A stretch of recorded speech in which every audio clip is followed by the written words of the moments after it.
Hi, I'm James Verdeer, and welcome to the American Institute of Biological Sciences BioScience Talks, which is a forum for integrating the life sciences.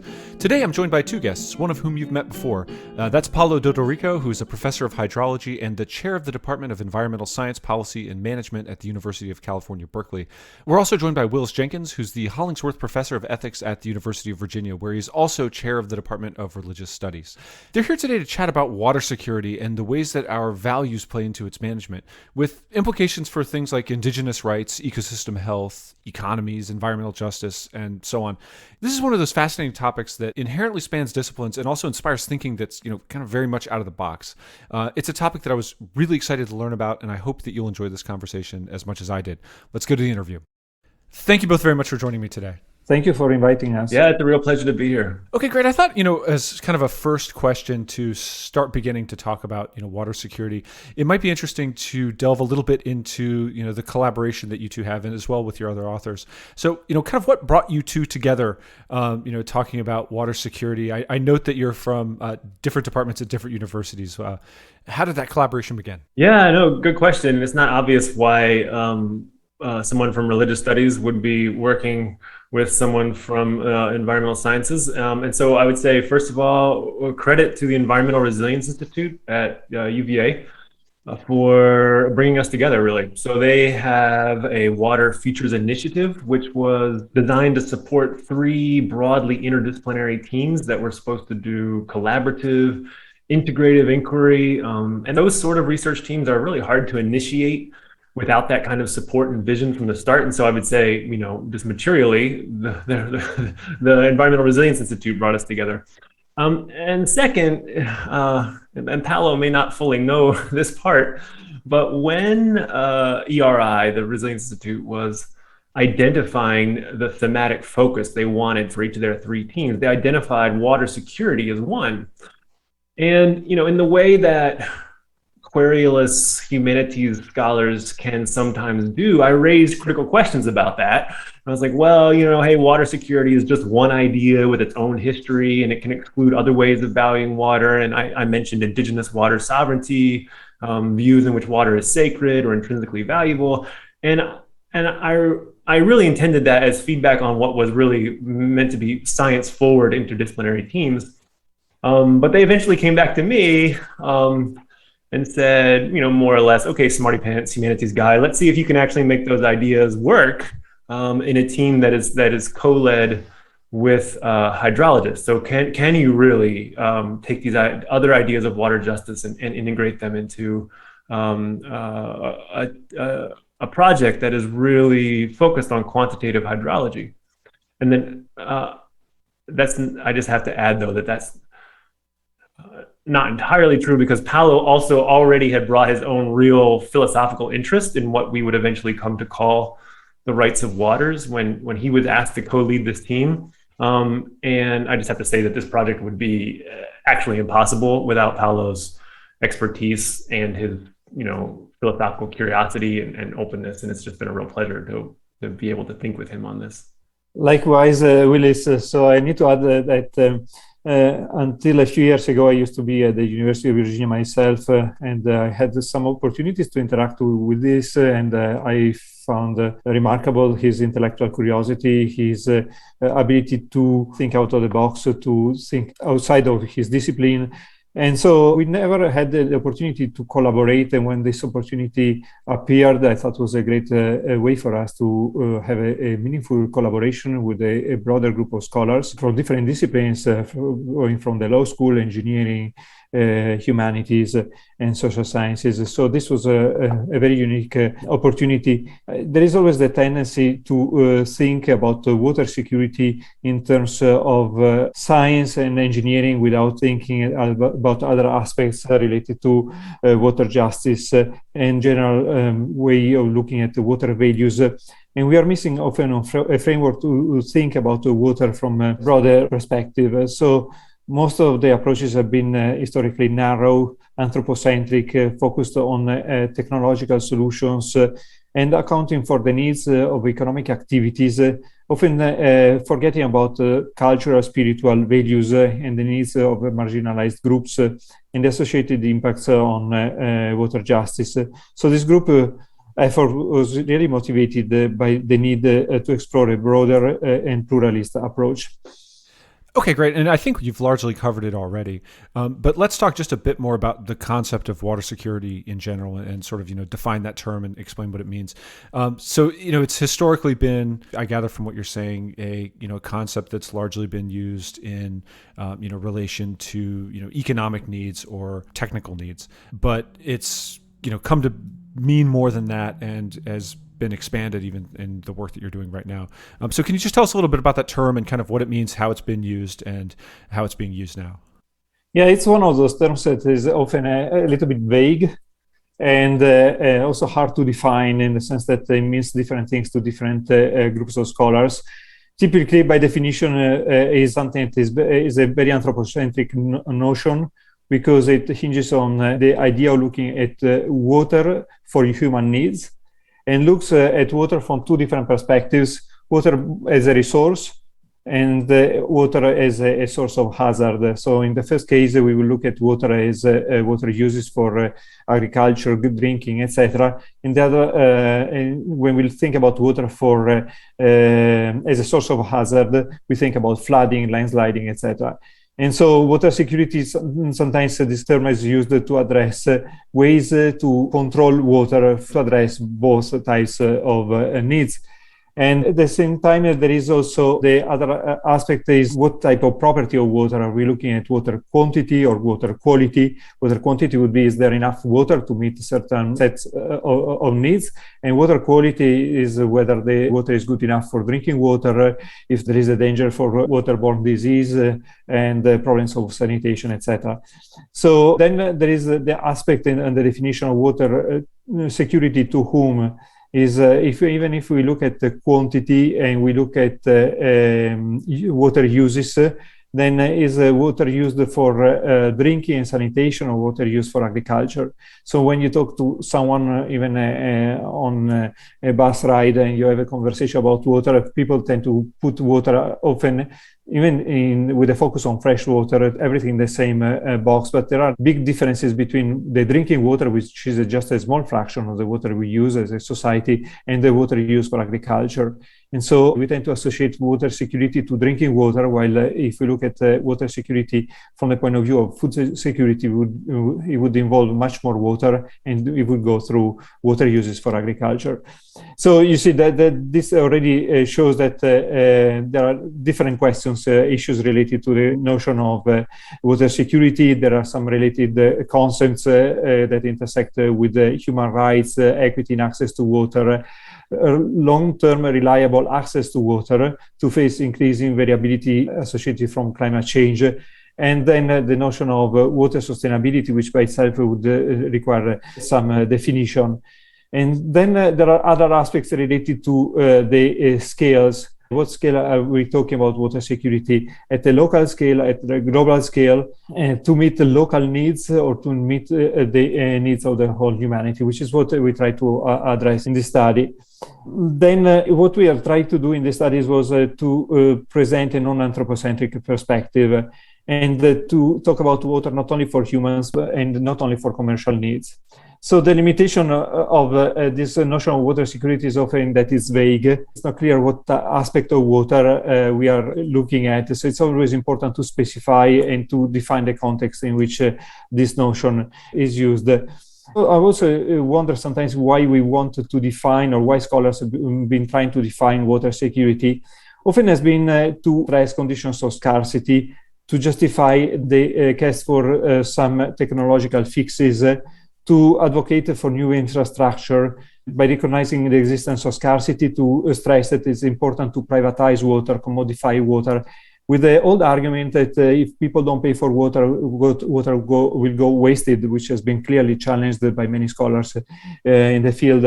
And often this leads to the approaches to water management that are based on efficiency, productivity, and they don't look at the impact on rural livelihoods, marginalized communities, the environment, cultural and spiritual values. And so this is really what motivated our study to go beyond this reductionist approach to water security and water research.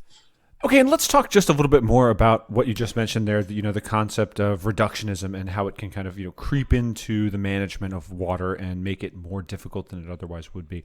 I'll leave that open to either one of you who'd like to take it up. So we were really fortunate to be able to bring into our research team at the start Jeremy Schmidt, who's a geographer from the University of Durham, whose research focuses on just that question and on how different political and cultural ideas of water inform major management frames.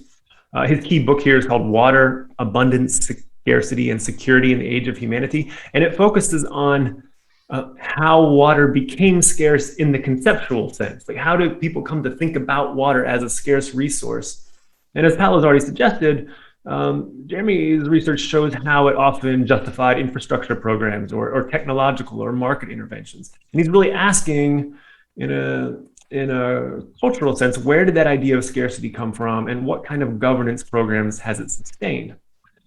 And his work basically shows that water security concepts have historically functioned to authorize, a narrow range of valuing water and certain institutions for managing it. Generally, some combination of economic efficiency plus utility for human needs, so that over time, water security becomes a shorthand for thinking about how do you balance economic value versus universal human rights to water.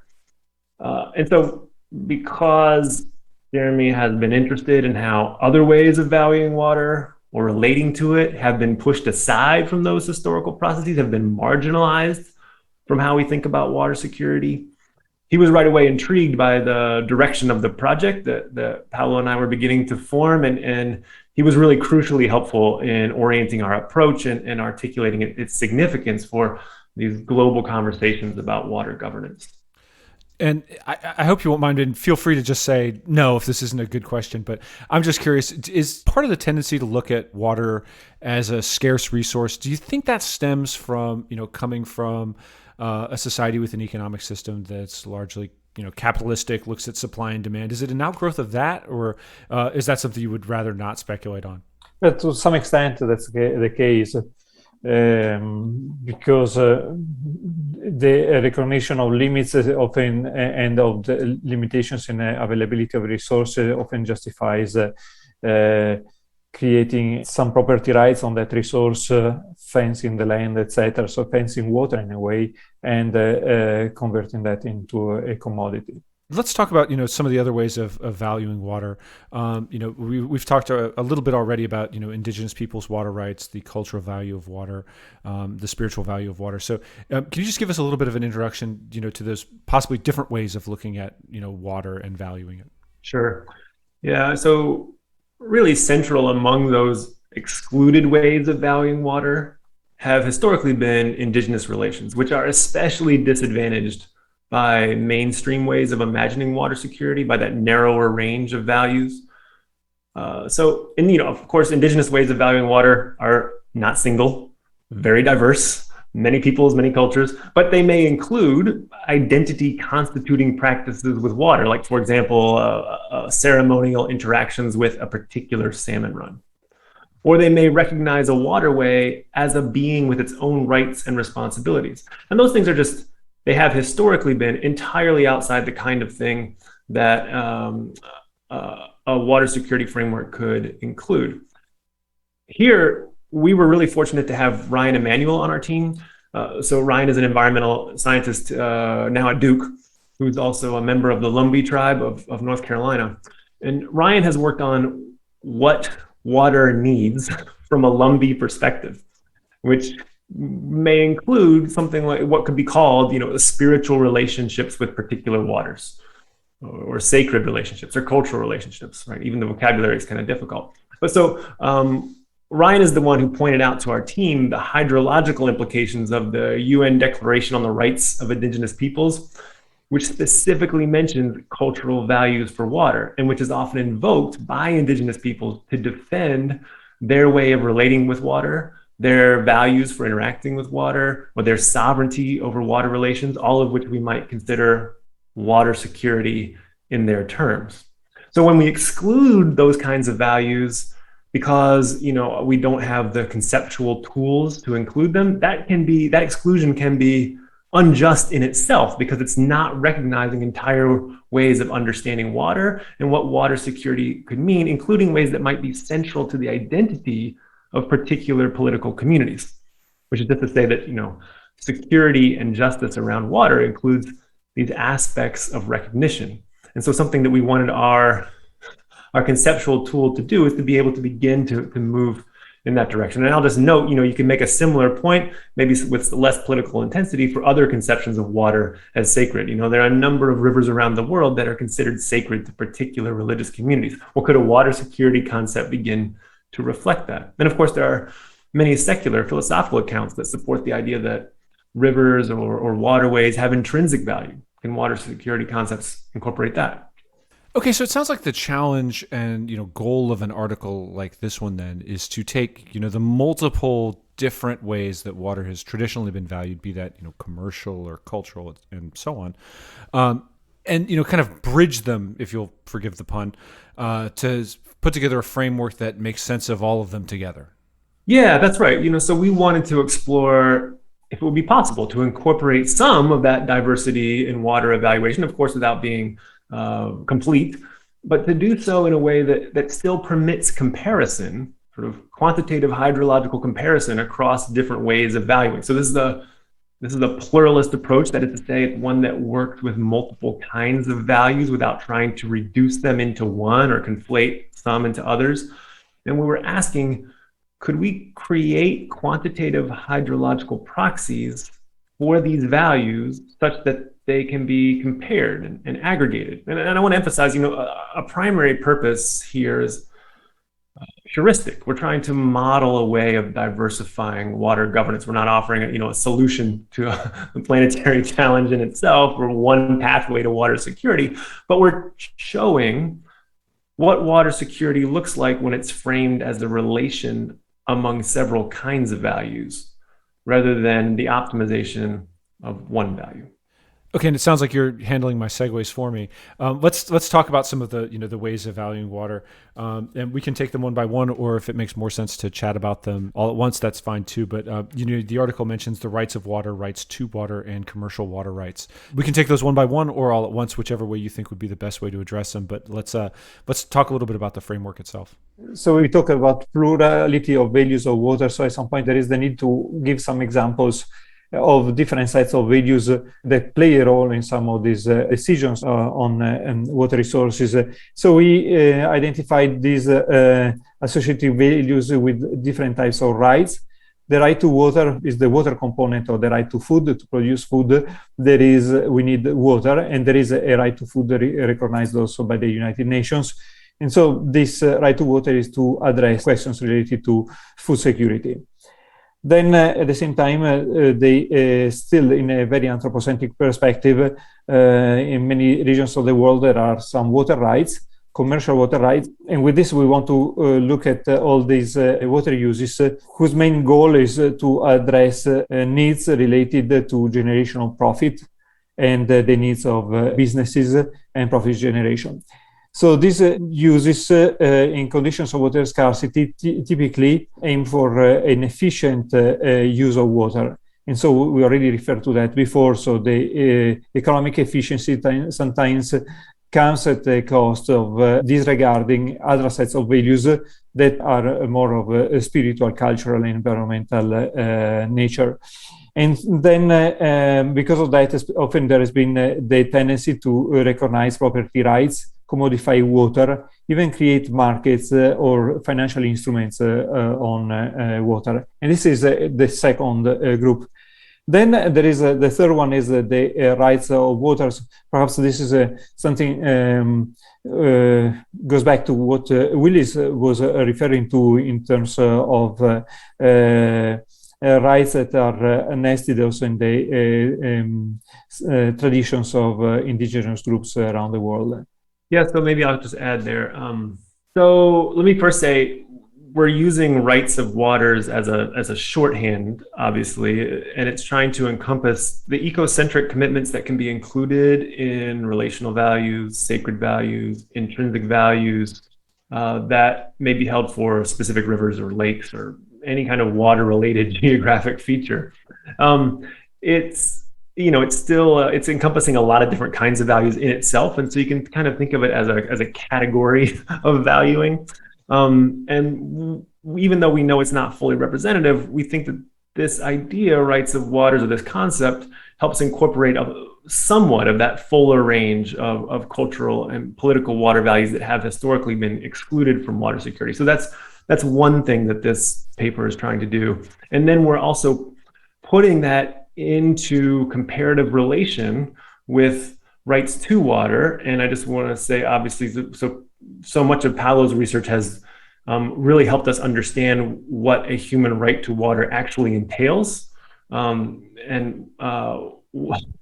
guess Paolo should just talk more about that, but that's one thing that's, I think, so fantastic about this paper. It's using this, this somewhat innovative idea, this proxy rights of waters, and then putting it into conversation with this really robust research around rights to water, and then what implications that has for how we understand commercial water rights. And I think they are part of the work here. In this case, was trying to see what are also the trade-offs between or among these three different sets of rights and associated values. Okay, and this is the stage in the interview, unless there's other things we'd like to cover in the meantime, where I try to bully my guests into applying this, kind of in an example format. So, what would this look like? It can be, completely imagined. It does not need to, be any particular watershed or body of water. How would this type of thinking be applied in, if not a concrete example, at least a made-up concrete example? I can start with an example of a narrow approach to water management. And I would refer to the way access to water has been taken away from indigenous communities to meet some commercial water needs, mostly for economic development.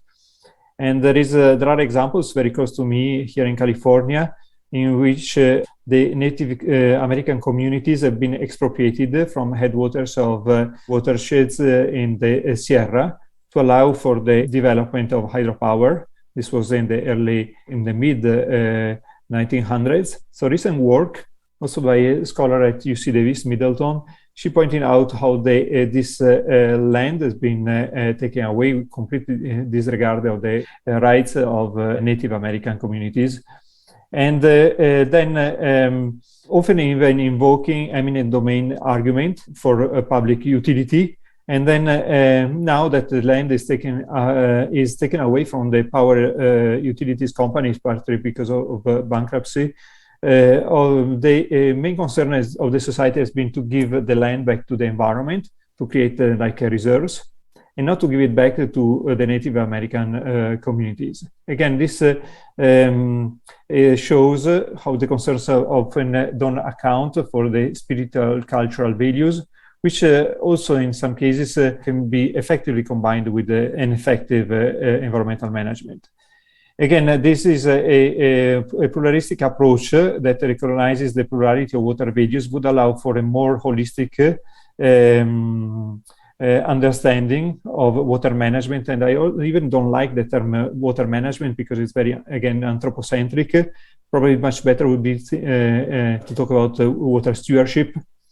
And so what we have experienced in the past is the rise and failure of Western models of water management centered on large-scale infrastructure, water harnessing, establishment of property rights, economic efficiency paradigms, often forgetting about traditional methods of land and water stewardship and the plurality of values that motivate such a stewardship.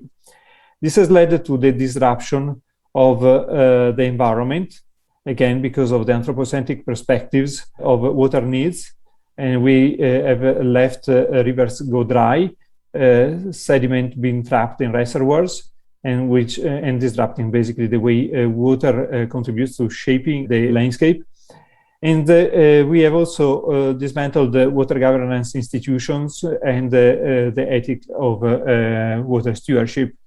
So our framework in this paper tries to explore the extent to which water can be taken without depriving its from nature, without depriving its function, without eliminating completely environmental flows, when meeting also the human rights to food, which is the main form of human appropriation of water resources.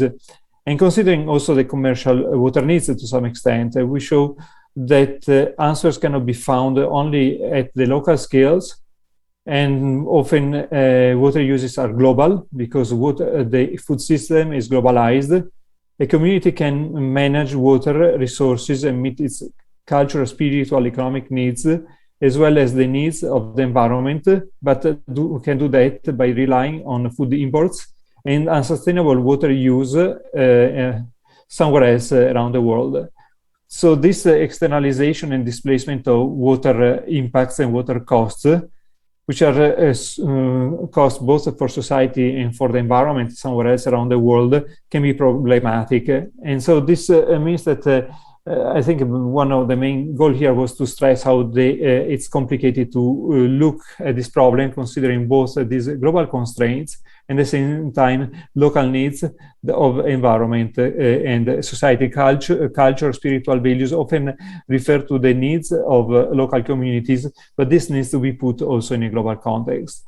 And so this is what our framework tried to do, is to account for these global constraints on the rights to water, so on food security, while recognizing the local environmental and economic impacts. I'm going to add something, and this may or may not fit with what you want to do. But I'll just say that so as a scholar of ethics, one thing that I especially appreciated about the work that went into creating this framework was how it stimulates deliberation on what values mean hydrologically. And so everything we've said so far is talking about how introducing maybe underrepresented or marginalized values could add something to, let us say, basically a science-based governance concept. But here I want to say something to the other side, and that is I really appreciate the way that this kind of collaboration opens possibilities for, I guess I would say, broad public reflection on what different kinds of values mean when you try to recognize them in a particular watershed. And you know, insofar as I identify philosophically as a pragmatist, which means, you know, I think that deliberative communities can improve their understanding over time by reasoning through challenges. And insofar as we say that our publics are really challenged by our various kinds of resilience disturbances, then what we're saying is we need to help make deliberative communities more competent. And this is the kind of work that can do that. They can say, okay, these are the values we say that we hold. Now in these conditions, let's see how they operate. Now what do you think about those values? And what do you think about what their practical meaning is? Yeah, that strikes me as incredibly valuable and a very useful way of, in part reforming the thinking around these types of issues as well. So let's talk a little bit about what's next. What's next for this collaboration? What's next for implementing this type of thinking? How do we get deliberative bodies to begin to think this way? Well, one thing that is really needed is a more local and less global approach. So I just said that it's important to remind ourselves about the existence of these global constraints, but at some point we need to relax those and to see what happens more at a local scale. And so there is a very rich literature in hydrology and water resources on water management. And again, if we want to go from management to stewardship, we can revisit some of these approaches to include, again, this plurality of values that are not only, again, based on quantitative approaches to meet some commercial needs, but that account for different sets of values. Great, and that's certainly something that I hope that we hear more about soon, and I hope that you'll come back and tell us about it a little bit in the future. Anyway, I think that's a great note on which to leave the conversation. Thank you both for joining me today. Thank you very much. Thank you, James. It was a pleasure. And that concludes this episode of BioScience Talks. Just a reminder, the journal BioScience is published by Oxford University Press on behalf of the American Institute of Biological Sciences and is made possible by the support of our members and donors. Thank you, and talk to you next time.